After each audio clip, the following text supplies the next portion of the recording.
Dok, kita singgung sedikit dok ya, cedera yang mungkin sering dialami oleh pemain sepak bola. Kita ambil lagi case ya banyak. Ronaldo juga pernah mengalami dok, Messi juga pernah mengalami, yaitu hamstring dok. Ini cedera apa sih dok? Kok bisa sering banget ya ke pemain-pemain sepak bola asal ketika dia ingin lari, sprint, tiba-tiba cedera hamstring. Bagaimana dok? Oke. Iya, cedera itu sebenarnya ya karena mungkin gini, cedera tuh kita nggak bisa prediksi kapan akan terjadinya. Semua tuh complicated banget karena tadi yang saya bilang faktornya yang mempengaruhi banyak. Ketika dia akan fight, akan istilahnya mengejar bola dengan cepat, dia butuh istilahnya akselerasi yang cepat, itu mungkin akan menyebabkan resiko cedera meningkat, mungkin banget gitu. Dan biasanya kalau kita lihat dari kalau yang saya baca dari beberapa jurnal, itu memang rasio dari kekuatan otot paha depan dan paha belakang itu belum balance dengan sempurna. Jarang banget, bukan jarang banget sih, sulit ditemui orang-orang yang punya equals atau perbandingan dari kekuatan otot quad depan, yaitu quadricep dan hamstring yang sama. Nah, itu yang jadi key point salah satu program FIFA, yaitu FIFA 11 Plus, di mana mereka salah satunya dari poin yang ada 13 poin dari FIFA 11 Plus, di mana salah satunya adalah memperkuat dari otot hamstring. Karena tujuannya itu dia akan mencegah cedera, dan terutama adalah cedera hamstring itu. Oke dok, kalau cedera hamstring ini ada nggak dok level-levelnya? Yang misalnya nih level ringan ya bakalan sulit lah terulang. Nah kita lihat ada juga beberapa pemain nih dok, seperti yang kita bahas di awal tadi, baru aja 2 match, 3 match bermain sebelumnya udah cedera hamstring nih dok. Kan recovery dok ya, recovery tidak boleh bermain, kemudian bermain 2 match, 3 match, hamstring lagi, berulang terus dok. Recovery lagi nih, main 2-3 match, hamstring lagi, belum kompetitif dok permainan yang dimiliki pemain. Oke, kategori dari hamstring itu memang ada derajat-derajatnya.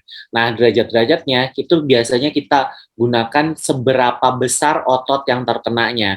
Jadi ada pemeriksaan penunjang nih yang dilakukan, entah dia USG, entah dia pemeriksaan pemindaian dari besarnya massa otot yang terkena, itu tergantung dari apa yang dipakai. Tetapi prinsipnya grade-grade itu semakin besar grade-nya, itu semakin besar damage yang terkena pada ototnya tersebut. Hingga pada akhirnya kalau misalnya damage-nya sudah sangat tinggi, itu akan sangat berpotensi untuk tears total sih sebenarnya. Jadi itu banyak banget kategorinya. Terus kemudian program rehab yang jadi penting. Tadi kan ditanyain kenapa kok bisa berulang lagi. Oke.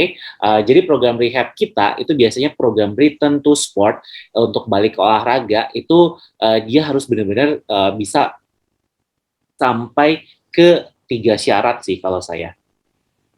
Equal structure, equals balance, dan equal power. Kalau saya 3 itu. Jadi strukturnya udah sama nih, udah nggak ada yang memar-memar lagi, semuanya udah totally fine, dari ukurannya pun sama. Jadi kalau misalkan bisa ngecek tuh paling gampang lingkar kan, tinggal pakai meteran baju, kita cek lingkarnya, jangan sampai yang satu lebih kecil, yang satu lebih besar. Itu equal structure. Kemudian equals power dulu. Dari kekuatannya dia kontraksinya bisa menahan tubuh seberapa berat. Itu jadi penting tuh, karena kalau yang sebelah kanan lebih kuat, yang sebelah kiri lebih lemah, yang kiri potensi untuk cederanya jadi lebih tinggi. Jadi itu harus disamain. Yang depan, nah itu yang penting juga tuh, rasio dari kekuatan otot depan dan otot belakang. Kalau yang depan terlalu kuat, yang belakang terlalu lemah, ya belakangnya yang akan jadi cedera. Gitu. Dan yang terakhir equals balance, di mana dia bisa mengkontraksikan otot itu dengan baik, dengan cara, karena kita kan berlari tuh ada fase landing di mana kita akan landing satu kaki. Itu otot-otot dengan mengkontraksikan otot-otot yang tepat itu akan mengurangi resiko cedera, dan latihan balance itu bisa dilatih sih sebenarnya.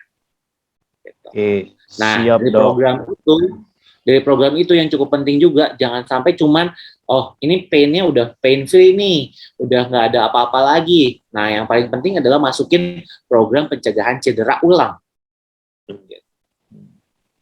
Oke, ini menarik sih dok. Apa program pencegahan cedera ulang? Nah, kalau misalnya pemain ini dok ya, kita ambil case hamstring aja dok ya. Udah dilakukan misalnya program cedera ulang seperti yang dokter sampaikan tadi. Tapi cedera juga lagi nih dok. Apakah ada kaitannya dengan grading deh dok? Kalau misalnya dia gradingnya ataupun levelnya sudah meninggi dok, ataupun ya tingkat atas gitu dok ya. Apakah pemain tersebut tidak bisa totally balik 100% tanpa ada cedera hamstring lagi dok? Kita nggak bisa menggaranti itu sih sebenarnya. Tetapi kita bisa mengurangi resiko cedera ulang dengan cara memberikan program-program yang tailor-made, yang sesuai dengan tubuhnya masing-masing dan kondisinya masing-masing. Jadi sebenarnya sesuatu yang sempurna milik yang di atas. Iya dok. Yang kita lakukan adalah menuju kesempurnaan itu dengan cara pertama benerin faktor-faktor resiko yang bisa terjadi pada orang itu. Misalnya dari kekuatan ototnya, fleksibilitas, atau VO2 max-nya, atau apapun juga. Atau memang dia ada salah nih. Kalau berulang terus ya kita coba cek juga sih aparel yang dia pakai. Misalnya itu menyebabkan dia resiko cedera atau enggak gitu. Oke, kemudian jangan lupa program yang akan dijalankan, mulai dari program pencegahan, program latihan, program skill, semuanya memang harus dikaji ulang. Dan itulah fungsinya di mana kita bisa berkomunikasi dengan baik, supaya program itu bisa inline semua, bisa jalan bareng, dan nggak saling, istilahnya saling berbentrokan. Kalau programnya kebanyakan pun ya, sesinya jadi terlalu banyak, dia nggak punya cukup waktu nanti untuk recover sih. Yep. Jadi memang harus semuanya di balancein supaya benar-benar menuju satu target yang sama-sama bisa kita raih sih, gitu. Terus kemudian juga selain dari faktor-faktor resiko juga kita bisa melihat bagaimana secara mental dan emosional atlet tersebut.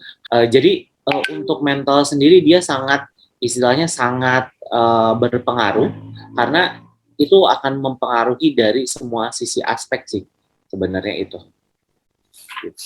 Oke, siap dok.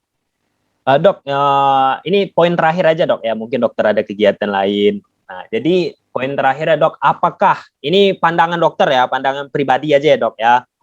Ini pertanyaan dari netizen dok, pertanyaan mewakili. Kita ambil case nanti dok. Apakah, nggak usah deg-degan dok ya.